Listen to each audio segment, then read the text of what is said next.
சேர்ந்தவர்கள் இல்லைன்னு சொல்லி அமைச்சருக்கு சேகர்பாபு அவர்களுக்கு சில விஷயத்தை நான் தெளிவுபடுத்த விரும்புகின்றேன். அவருக்கு திருப்பரங்குன்றத்தினுடைய சரித்திரம் சேகர்பாபு அவர்களுக்கு தெரியுமா?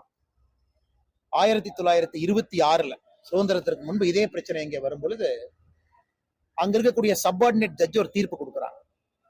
திருப்பரங்குன்றம் கோயில் எந்த டவுட்டுமே இல்ல, தேவஸ்தானத்துக்கு சொந்தம், மலை யாருக்கு சொந்தம், அந்த பகுதிக்குள்ள அரசு நிலங்கள்ல இருந்து அரசுக்கு சொந்தமான. 1926 கொடுக்கப்பட்ட தீர்ப்பு என்பது மிக தெளிவா இருக்கு. திருப்பரங்குன்றத்தை பொறுத்தவரை அது முழுமையா கோயிலுக்கு சொந்தம். அது 1926 அப்பீலுக்கு போறாங்க ஹைகோர்ட். 30 நாள் சபார்டினேட் ஜட்ஜில் நடந்த ஒரு என்கொயரி ஒரே நாள் ஹைகோர்ட்ல இருவரும் சமாதானமா போங்கன்னு சொல்றாங்க.